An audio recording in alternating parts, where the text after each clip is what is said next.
Come with me to turn an ordinary meal into extraordinary and start enjoying eating gluten-free again. Today, we're going to make an ordinary meal. We're going to make chicken, but we're going to make it taste delicious by using creativity and food combining. And I want to let you know I have a little helper today. Say hi. Oh, she did say hi. She's very pretty. Her name is Sasha. Anyway, I'm in a wheelchair. I don't know if you noticed my leg just sticking out there, but I'm in a wheelchair. That's why I really don't show myself a lot.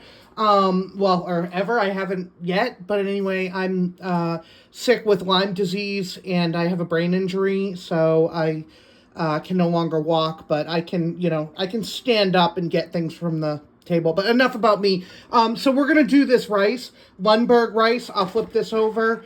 Is labeled right here, gluten-free. Lundberg is a really nice brand because they have rice pilaf, and it tastes like pilaf. It just doesn't have the larger pasta pieces in it, so that's gluten-free also. They have a cilantro lime.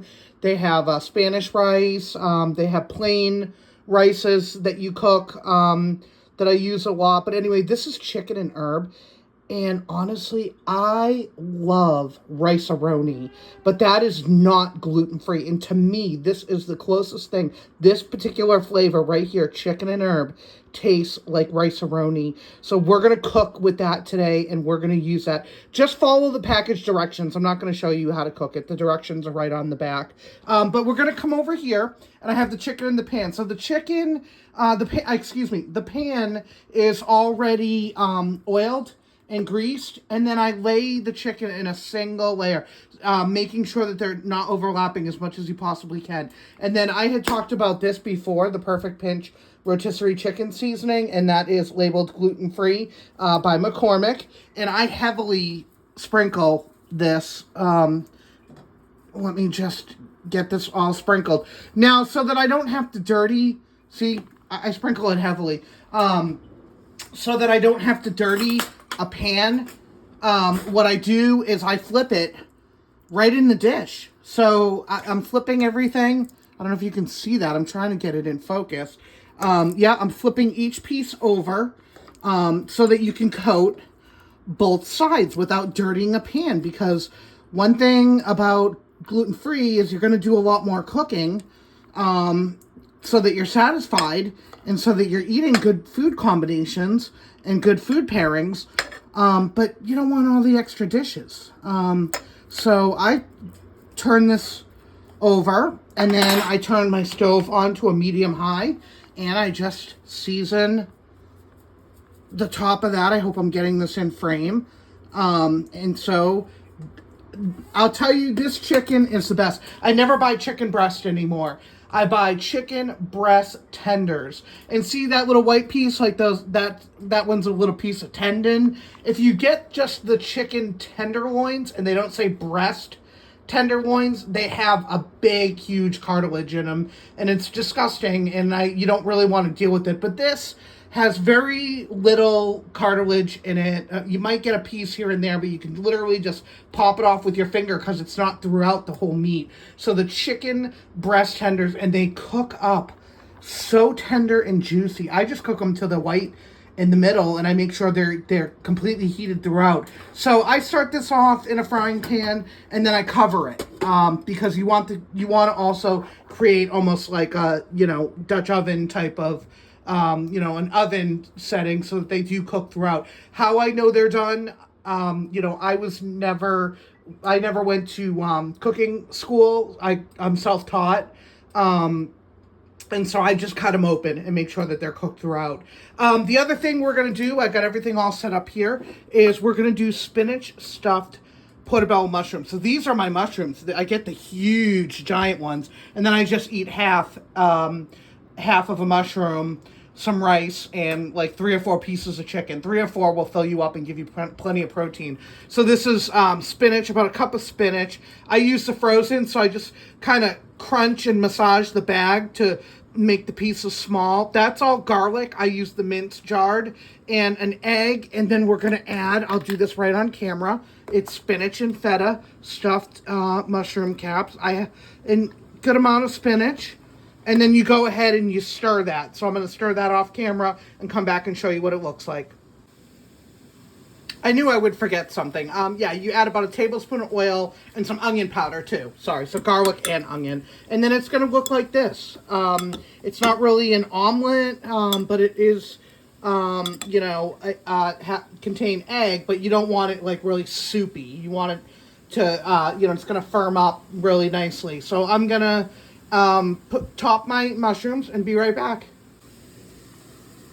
This is what it looks like on the mushroom. So you can see it's a good amount, fair amount, and I added cheese to that one. And now I'm just going to go ahead and you just kind of press that in and top that cheese on there. These go in, I use a toaster oven, but I do 425 and I just cook them until the mushroom is tender with a fork. Like you can stick a fork through it and the cheese is melted. So I'll keep an eye on the timer and let you know approximately how long it is. But the way I cook, I don't measure anything and I don't typically time anything. So I will let you know approximately how long it takes when I take them out. Let's check back on the chicken while that's cooking. So I'll remove the color. You can see they're cooking very quickly. These, I do know, they take about 8 or 10 minutes to cook.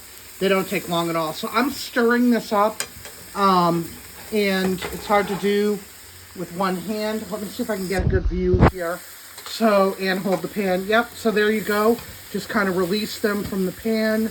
I like to stir them throughout the cooking time because, the outer edges are not as hot as the middle, in my opinion. So I like to put a good stir in there so that they all get cooked throughout. They're not done now. It's only been a few minutes, so they're not done now. So I'll stir that, and then I'll cover that back up again and come back to that in a minute. Here are the 2 stuffed mushrooms. I already put them in the plate that they're going to go in the refrigerator. I am going to cut one in half when it cools off because it's going to be like a souffle. So I want to let it cool off so it'll cut nicely. And I'm going to eat half of one of these. Look at that, even from the top, all that melty cheese.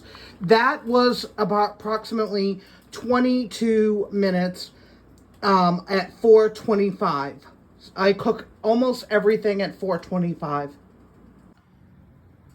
Here is the plated meal, and I just want to add that we took chicken and made a restaurant quality meal out of it. I do want to add that not everyone likes mushroom.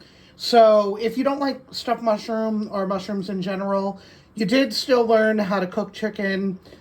I did give you a good idea for the Lundberg rice, that it's a good quality, nice rice, good tasting. So you did get something out of the video. I mean, I know that a lot of you have other food allergies beyond gluten. I'm just doing what works for me, and I hope I've sparked some creativity in you today. Your meals do not have to be boring. You're eating gluten-free, so you're already feeling like you're not eating, your favorite foods anymore. So do the best that you can and use your creativity to create awesome meals that you will be full and satisfied. Enjoy eating gluten-free again.